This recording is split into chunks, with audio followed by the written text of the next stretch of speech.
All right, let's talk a little bit about it now.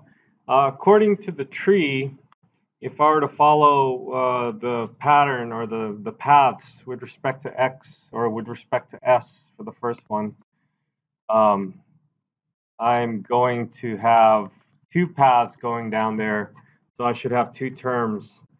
I have f of u or w of u, and then u of s, and then f of v, and then v of s. And so these are the terms that we have.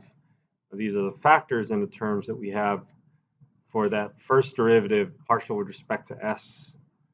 Now, technically, what we have here is an f of u evaluated at u of 1, 0. That's what the 1, 0 is. 1, 0 are the values for s and t. And v evaluated at 1, 0. So technically, that's what's happening. And then u sub s would be evaluated at 1, 0. And then the same with the f sub v.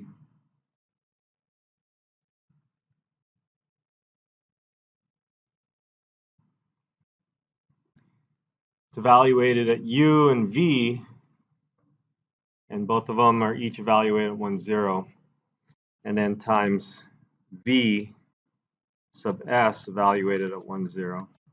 So the 1 and 0, again, are for s and t. And then we see that highlighted up here in the given directions are 2 and 3, where u of 1, 0 is 2 and v of 1, 0 is 3. So that's going to become 2 and 3 for our u and v values. So we really have fu of 2, 3 and fv of 2, 3. Okay, and that in turn is equal to negative 1 and 10.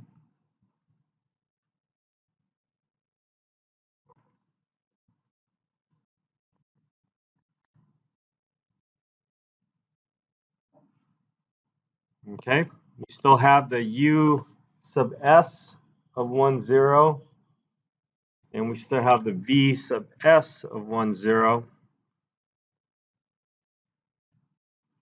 So we just need to figure out those values. U sub s looks like it's going to be negative 1 or negative 2, and v sub s looks like it's going to be positive 5. Okay, is that clear? So it looks like we have a positive 2 plus 50, and that's our answer for the first one. Are there any questions?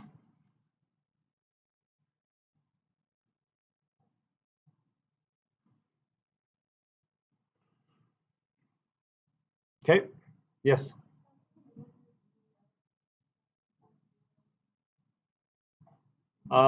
Well, we didn't. We eventually used it, right? But in the beginning, I just was writing down the terms and values.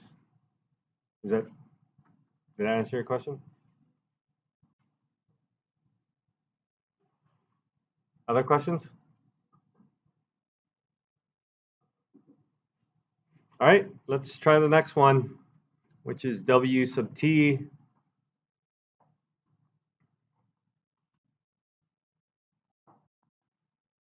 According to our map, our tree, our whatever diagram,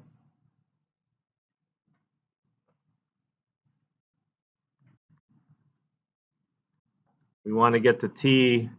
There's two ways, fu and then ut and then fv and vt.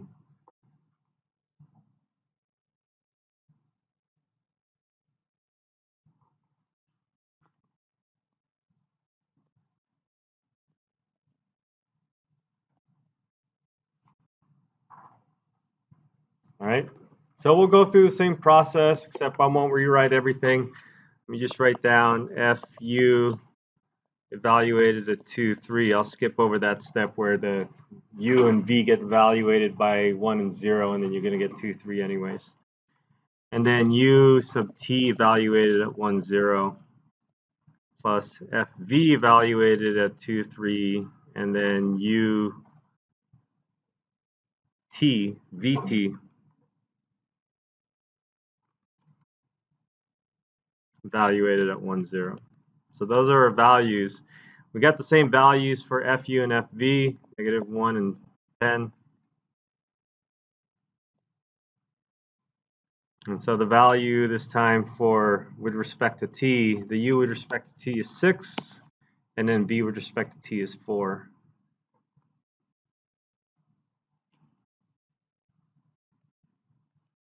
So we have 40 minus 6, it looks like, and that I think is 34. Okay.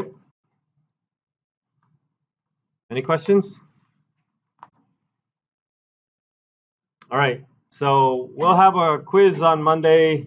We'll focus on chain rule stuff, chain rule questions like this, and like the ones that won't be that crazy one with the R business, but it'll have some sort of chain rule where you have to maybe come up with a formula.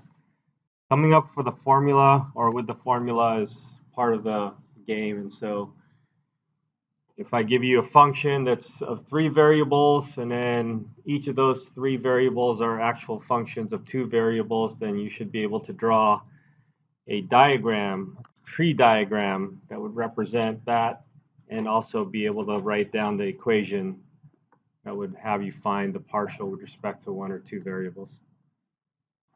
Okay? Those are like the common questions that they can ask you.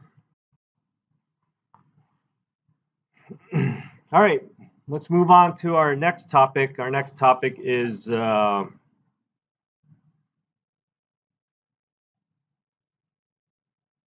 we're still in the chain rule section, and that's the implicit function theorem. So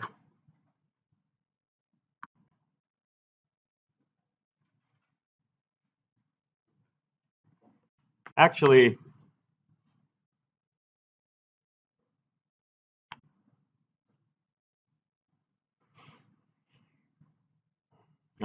let's put it up in our notes.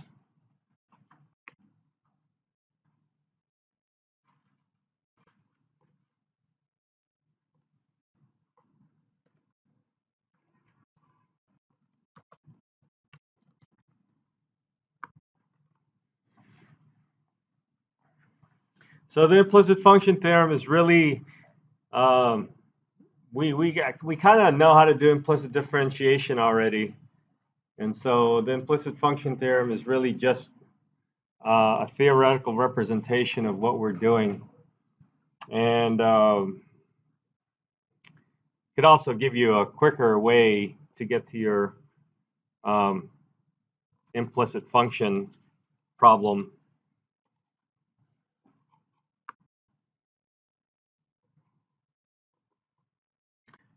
So what this is saying is that if you have a function that has x, y, and z all put together, and then at some point you want to say that z is actually a function of x and y, that you might have a hard time solving for if you're to try to get z by itself.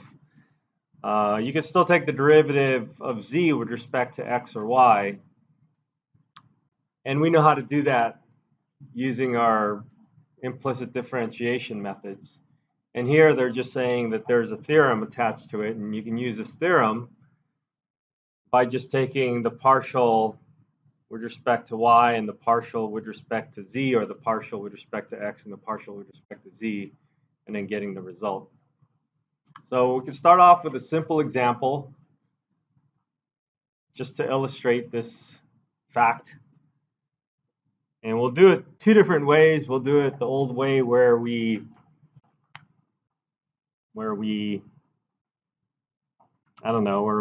did the old implicit differentiation way, and then we'll use this new theorem and see how it balances out, how it works out.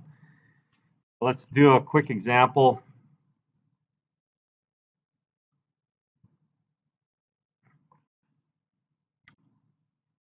And let's consider a sphere and our ellipsoid. Let's say x squared plus 3y squared plus 4z is equal to 1 or something. Anyways, we can bring the 1 over to the other side to make it look like they're the way they set up their equation where f of x, y, z is equal to 0. So we can say x squared plus 3y squared plus 4z. I meant to say z squared here to make it, more interesting, because otherwise you can just solve for z and that's not an issue. So here, now that they're all squared, you can still solve for z, but then you'll have a plus or a minus, which would represent the top and the bottom part of the ellipsoid.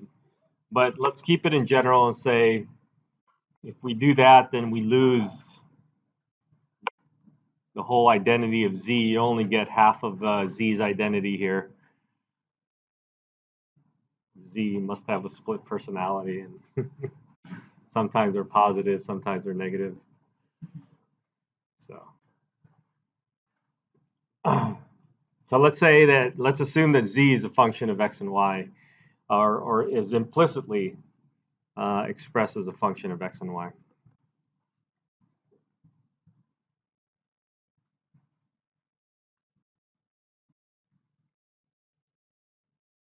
And we would use implicit differentiation. So somebody wanted f sub z, or I'm sorry, f sub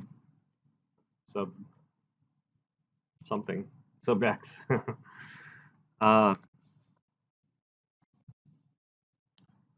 So you say you're looking for the derivative with respect to x, and you would consider this whole thing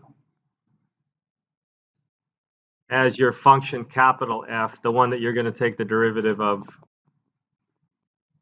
Oh, let's do that later. Sorry. How would you do this? You would take the derivative of this with respect to x, right? So this is 2x, and I'm going to put a 0 there just to be clear that we're doing 0. And now when we take the derivative of this, according to the implicit differentiation that we did last time, we would say 4 times 2 is 8, z to the first power times, this is where we multiply by the derivative of z, assuming that z is a function of x and y. So in Calc 1, we would just say z prime, because we would assume that the z is a function of only one variable. But here we're assuming z is a function of two variables, so we would say the partial of z with respect to whatever variable you were taking the derivative with respect to, and so that's x. And then the derivative of 1 is again 0, and then we have 0 on the other side. And so we would solve for dz dx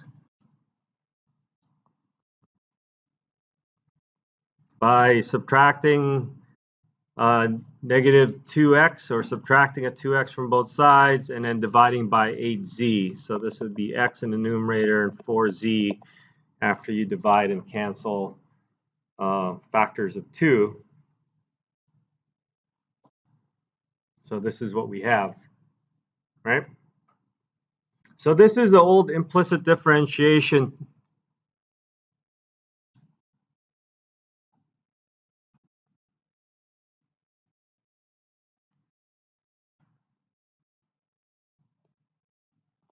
This is the old way, which isn't really that old since we just did it like a week and a half ago. But it's similar to like how we did it in Calc 1, right? So now using or taking advantage of the implicit function theorem,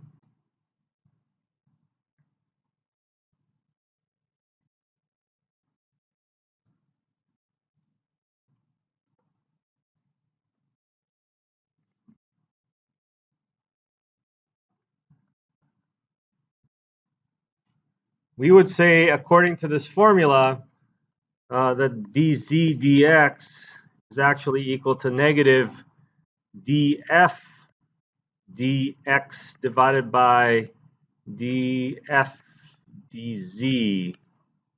Ooh, is that right? Yeah, I guess so.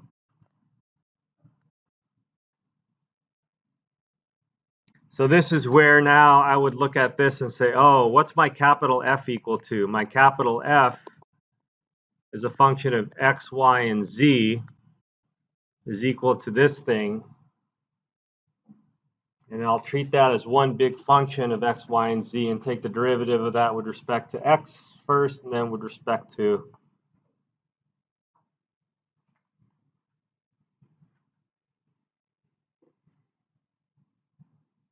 I think I might have this backwards.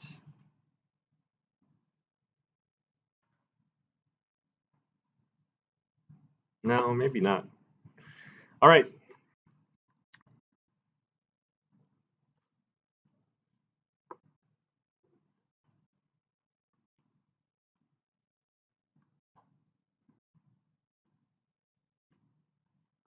So according to this,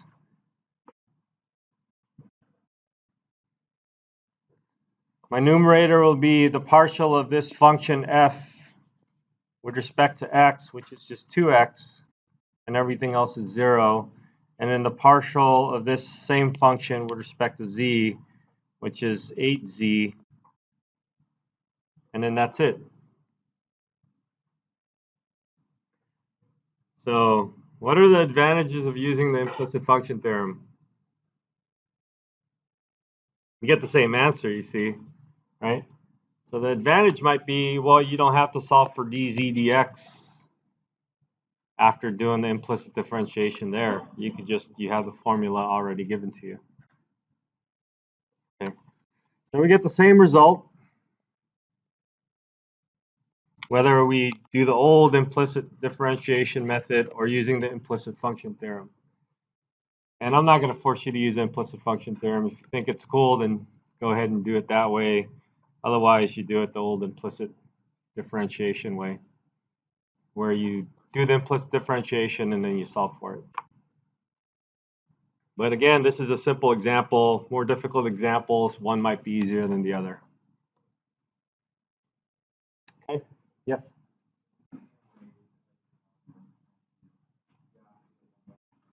I don't think so. I think you could do it either way for any problem that you run into. Again, the old way, you'll have the dz dx or dz dy on one side, and then you have to isolate it.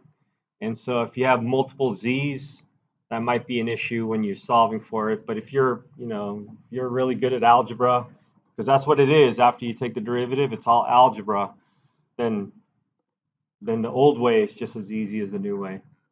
It's just the new way, you don't have to solve for it anymore. Your answer is just going to be as it is,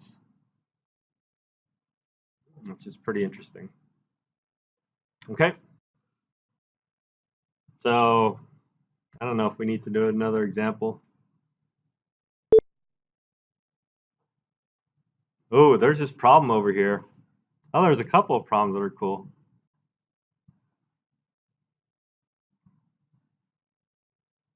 Oh, maybe I'll give it to you as a quiz.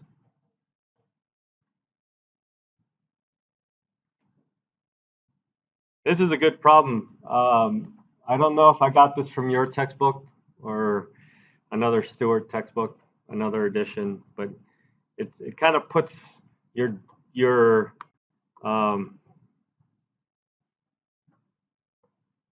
it kind of puts your chain rule / partial derivatives into like an application context where you have a bug and then you have a plate and then there's your bug is. Oh, did I talk about that in this class about the bee flying around? Fly. It'll be a bee on the test. Bees flying around, rate of change. Anyways, this one is also an interesting problem.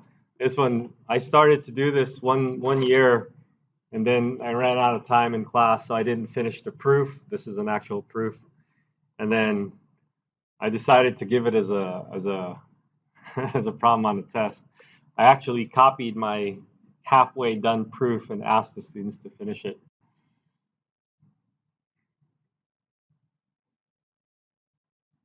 I don't know if I'll do that to you guys. I feel like doing this problem now. Maybe we should do this. Nah, let's move on. What?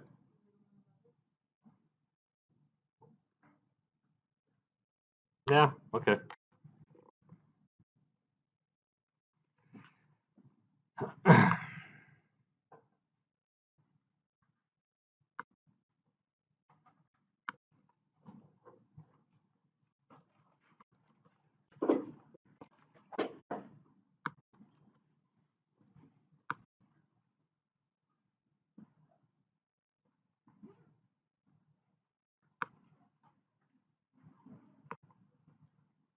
All right, so we have the temperature at a given point is given by T of xy, whatever that function is. Doesn't look like it gives me that function. So all I know is the temperature at some points. It's measured in Celsius. A bug crawls so that its position after T seconds is given by this path.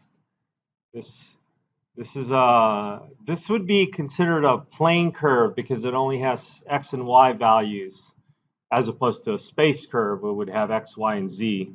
But this has x is equal to something, y is equal to something. You can think of that as a vector value function in 2 dimensions. And then x and y are measured in centimeters for all you guys keeping track of units. The temperature function satisfies that the derivative of the temperature at a particular point, 2, 3, is given by 4, and the temperature at 2, 3 in the y direction is given by 3. How fast is the temperature rising on the bug's path after 3 seconds? There's a couple of things going on here. There is a path. Should we try to graph this path more precisely?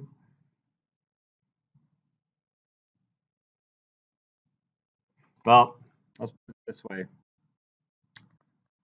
In 3 seconds, you'll be at the point 2, 3. I'm just assuming that because they gave us that point. And so let's say at 0, you're at 1, 2.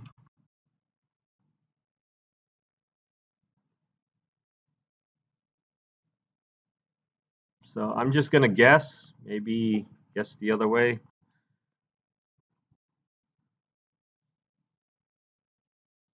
That your path for x of t, y of t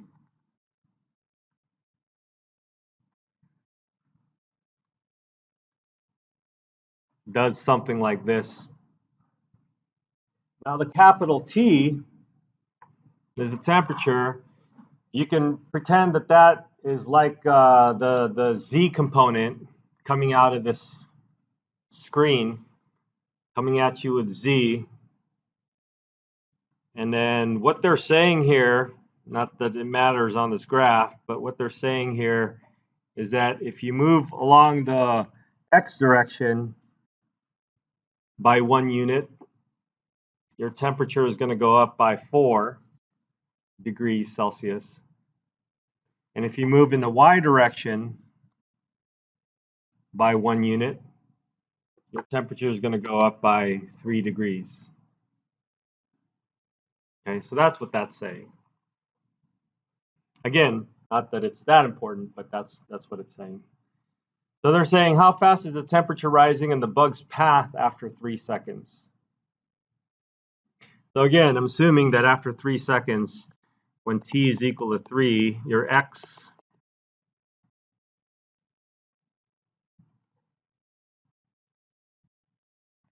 is going to be equal to 2, and your y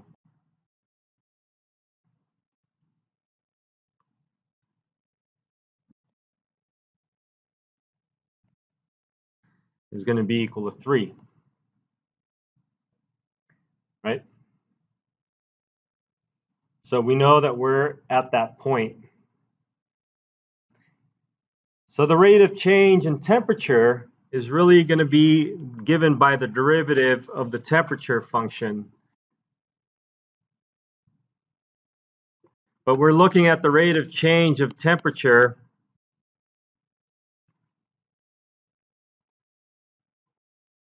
with respect to T. And notice that my D here is the straight D, as in the regular derivative. But my temperature function is a function of X and Y.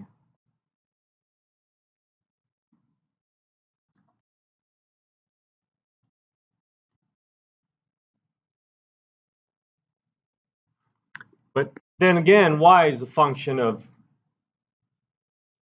T, and X is a function of T.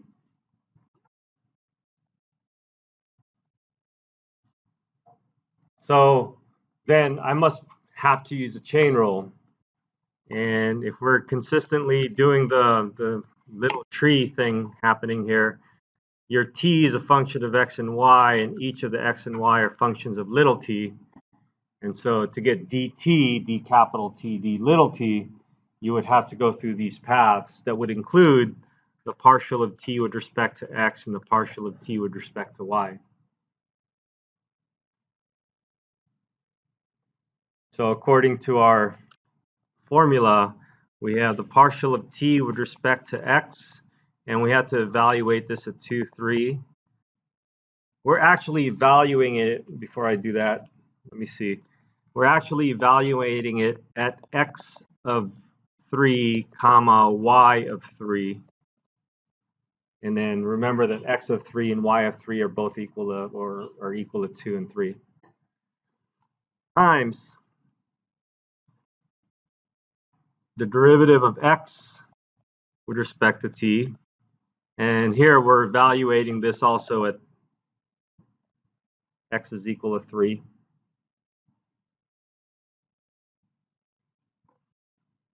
Plus ty evaluated at x and y times partial, not the partial, but the regular derivative of y with respect to t evaluated at 3. So what do we have here? We have t sub x of 2, 3 times x prime evaluated at 3. So we need to take the derivative of x plus ty evaluated at 2, 3, and then y prime evaluated at 3. So let's do that off to the side here.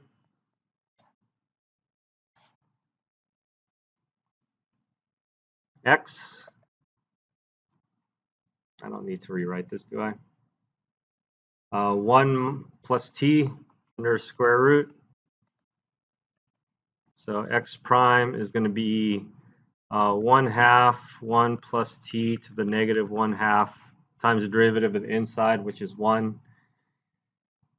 And then, so this is essentially 1 over 2 times the square root of 1 plus t. And then we put 3 in there. So that's 1 over 2 square root of 4. That's 1/4. Is that right?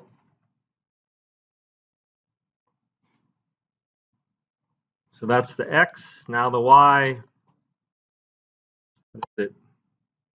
It's 2 plus 1/3 t.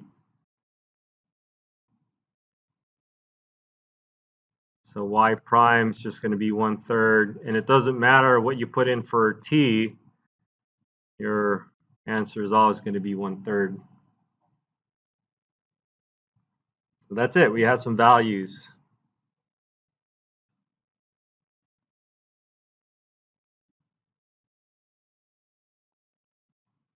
So we got values for x prime and y prime, and then we also have values for tx and ty. So tx is equal to 4, ty is equal to 3.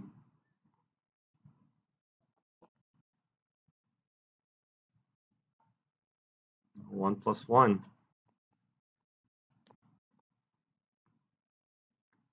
And if you want to put appropriate units here,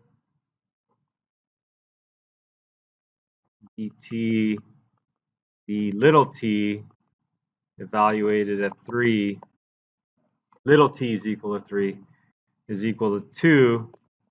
So this is the temperature, right, in Celsius. So it's going to be 2 degrees Celsius that changes per time, not centimeters, because that's per time. And so what is the time here? Seconds.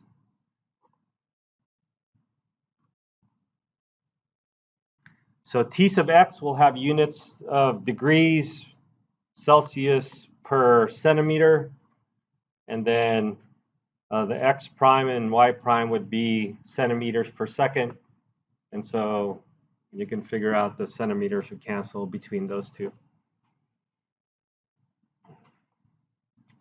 Positive if you want to make sure that you're increasing. Okay.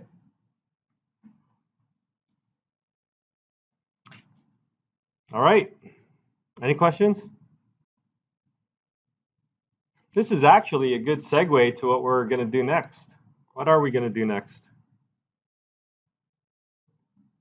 No, not yet. Yeah, but that gradients, the section on gradients is actually introduced as directional derivatives and gradients. So this is an example of a directional derivative. All right, what did we just find? Notice that we're given the rate of change with respect to x if we go into x direction.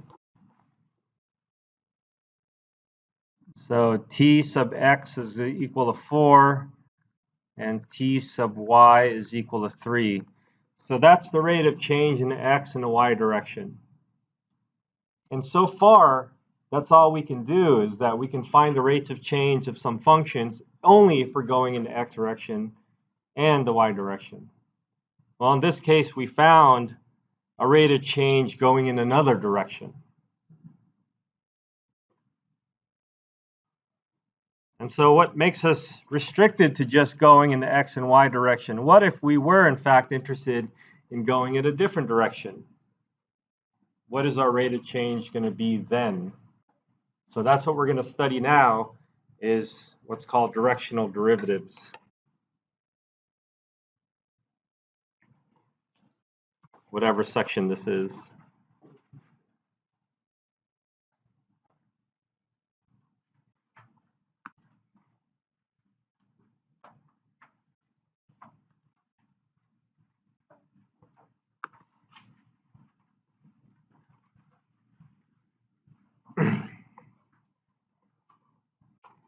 And this section also covers gradients, but that's just going to be a definition that we're going to throw in there. All right, so a directional derivative is really a derivative that's not necessarily with respect to x direction or y direction, but it could be any direction. And remember that looking at a graph, our domain here is actually in 2 dimensions. If we can continue to remember that.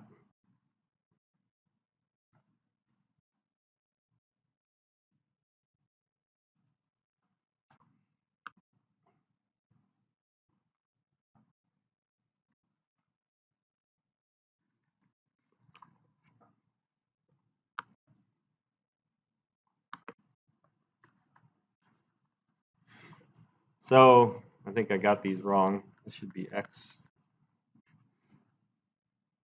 Fx and Fy give us the derivatives in the direction that of x and y, but only because those are our variables. But as you can see, there is another infinite number of other directions to go on, right? So we want to be able to cover those many different directions to go on. So what we're going to do is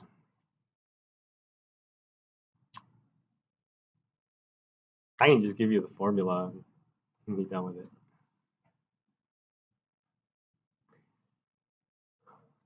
Or we can do that funky surface again.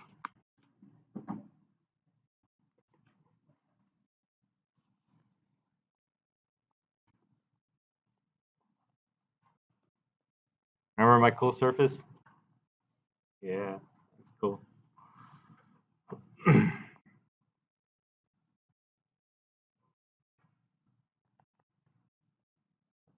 So if we have our generic surface that we'll call f of xy, z is equal to f of xy, and then we have a point in the domain that's actually a comma b comma 0, but we'll just say clear that z is equal to 0.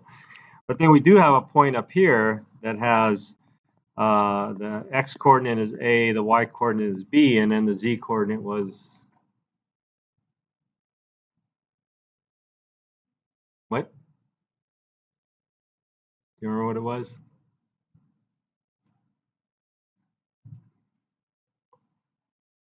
No? Oh, that's a bummer. I think it was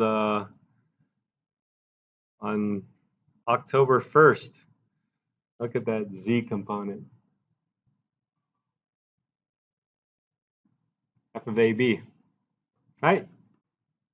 It's on the surface.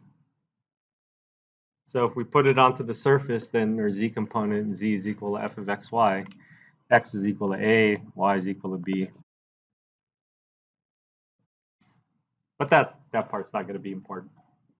Anyways, on this October 1st day, we start off with that surface and we cut it with a couple of planes, one parallel to the x-axis, one parallel to the y-axis.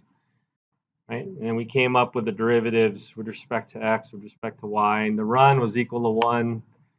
And then after we cross it, we get -1. Remember the -1? Ah, good old days. So now, instead of going in the x or in the y direction, what we're going to do is go in some other random direction.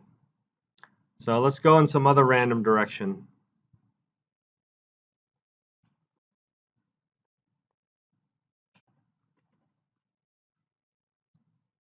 Let's make it go backwards.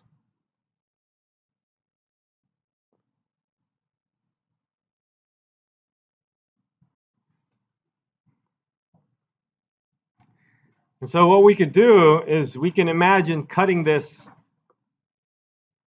with a plane that contains that line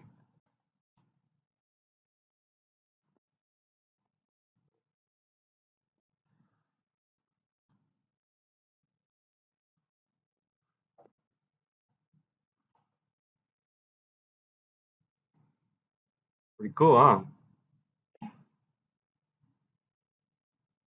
So what we want to do is we want to look at it like how we reoriented ourselves to look at it.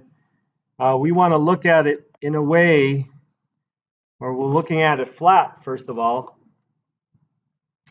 And then we have our surface, or at least the cross section of the surface, and that point that we're looking at. And down here, I'm not along the x or y axis anymore. I'm along some other plane. So I can't label as x equals something or y equals something. I'm on some other plane. But I know that the point in the bottom would be a two-dimensional point AB, and the point on top would be a three-dimensional point AB, comma, f of AB. That's all I know.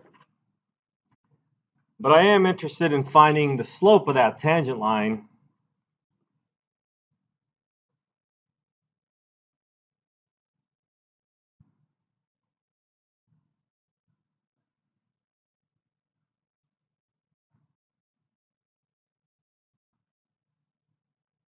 And the slope will be our directional derivative.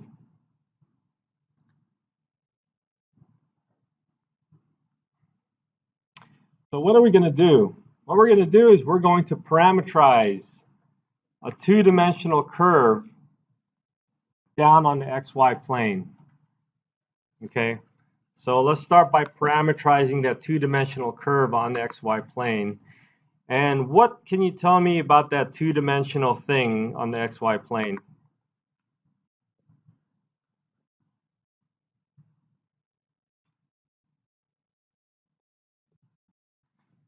What can you tell me about this two-dimensional curve on the xy plane? It's a line, right? Oh, we know how to do lines, right? How do you find an equation of a line? You need two things. Point and a direction vector, right? We have a point, AB.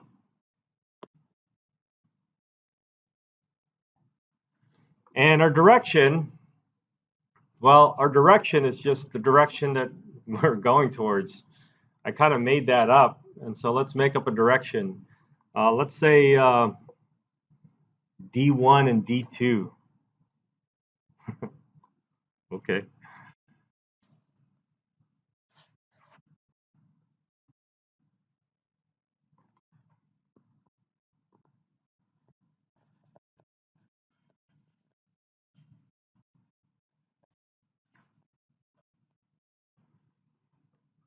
So back to our line.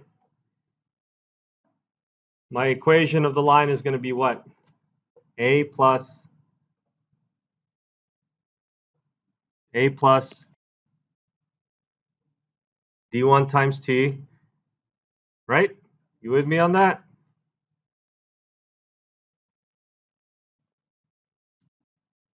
And B plus D2 times T, right?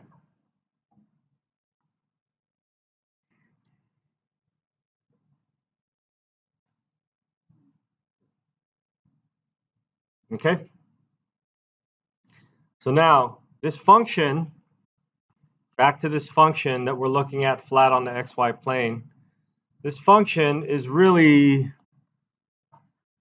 the change in z with respect to some t variable that we're looking at.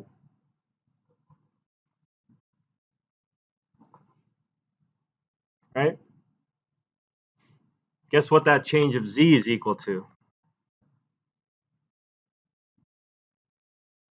It has something to do with the f function, right?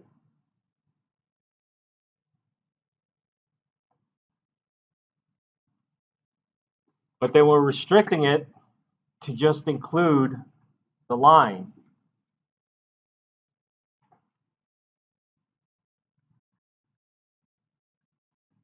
So we can look at it like this, f of r of t, or we can look at this as f of x of t, comma y of t.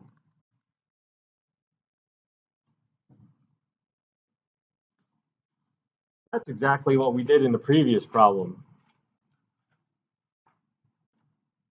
And that's z of t.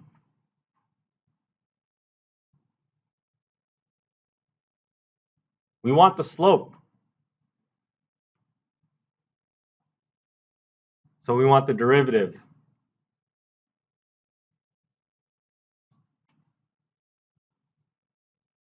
So z of t is equal to, or the derivative with respect to t is equal to the derivative of this thing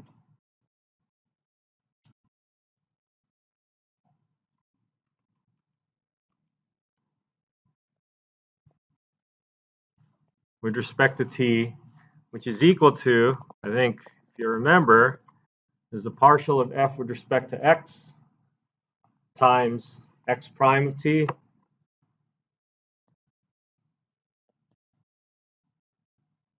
plus the partial of f with respect to y times y prime of t.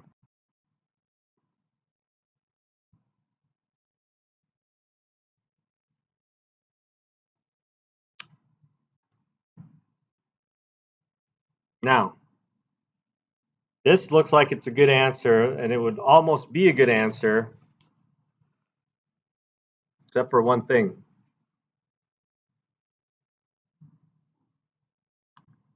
Well, what's x prime of t?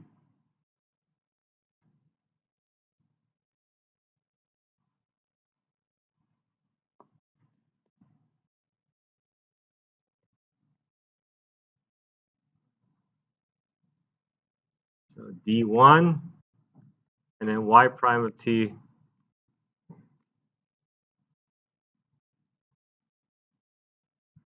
d2. So we can just put in d1 and d2 for those values. All right, we do have one issue here though.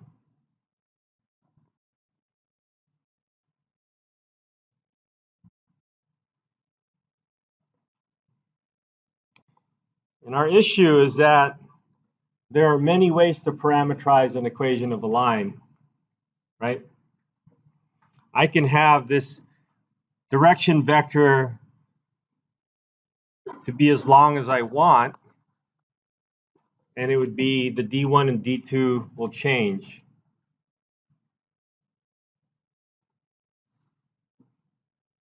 So how can I control this so that I have one unique answer for my slope? Think about the rise over run.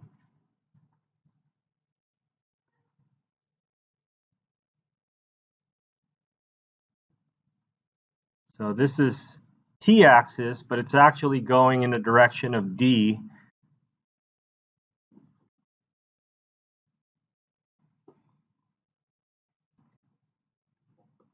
What restriction can I make with my rise over run to make sure that I have the appropriate slope that I want?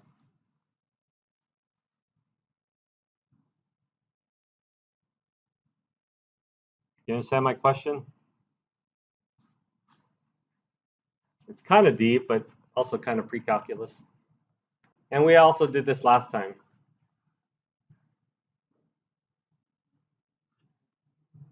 No.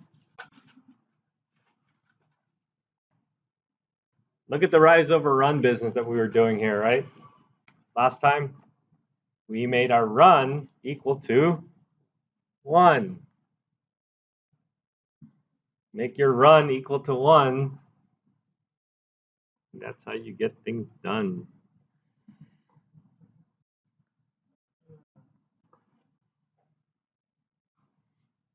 So if you force your direction, the vector that you're going towards, and make that into a unit vector, then that's how you can find your directional derivative.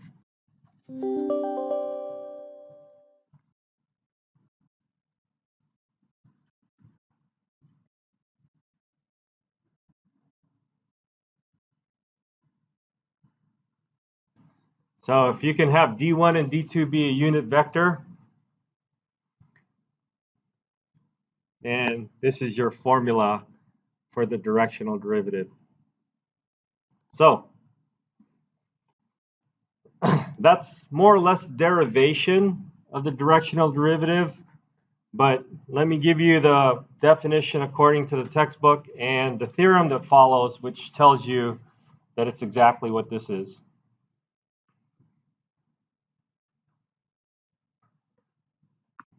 Just like all the other derivatives that we've seen before, the directional derivative is going to be formally defined as a limit.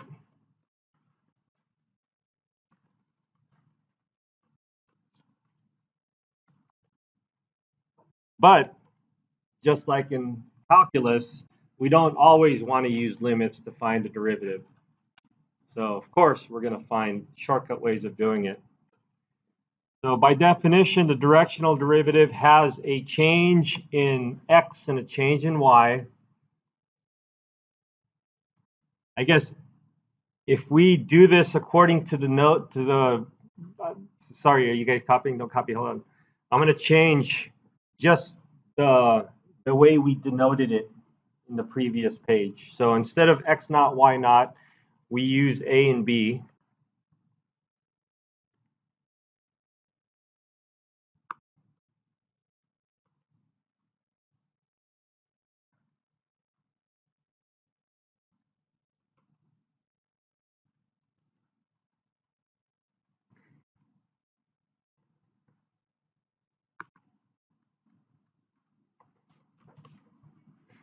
And the direction vector, they use a and b here, but we use d1, d2. So that's what we'll use here also.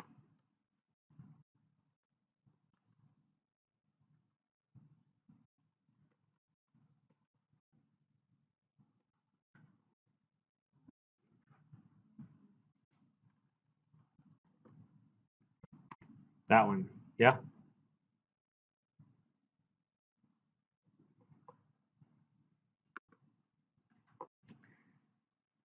Okay, more generally, the theorem says that instead of doing the limit, which we're not going to do limits in this class, or we're going to do very few limits as possible.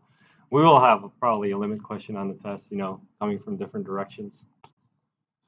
Anyways, we're not going to use the definition of the derivative using limits to find directional derivatives. Instead, we'll use this theorem that says a directional derivative is actually equal to f sub x times d1 plus f sub y times d2, where d1 and d2 form a unit vector. And this is the notation for the derivative, directional derivative. We say in words,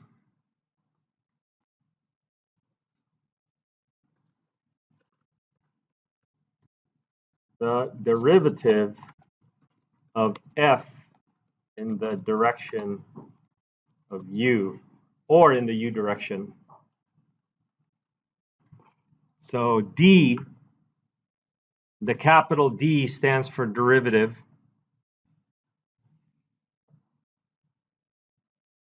F is the function in question. It's not working well here. I wonder if I draw an arrow. Oh, if I use my insert arrow.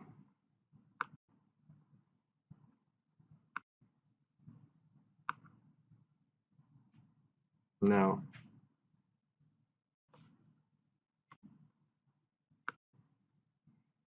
Here's another option.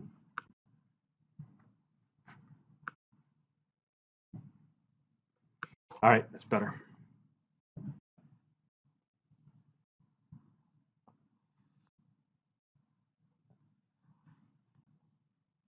So the direction will be in the subscript in the notation. So D subscript the direction. And then what comes after that is the function that you're taking the derivative of. So it's a derivative of f in the direction of u. Kind of like that projection. You're projecting something onto something else. The onto something else is a subscript. So the u, the direction that you're going in, is a subscript. All right? All right. Next time, we'll expand on this idea of the directional derivative, and we will break this apart into two different vectors, and then we're actually going to label fx and fy as a vector called the gradient. Okay, so that's what's up for next time. So next time we'll have a quiz. Tomorrow we'll have a quiz on something, on what? Chain rule or something like that. And then we'll dive into the gradients.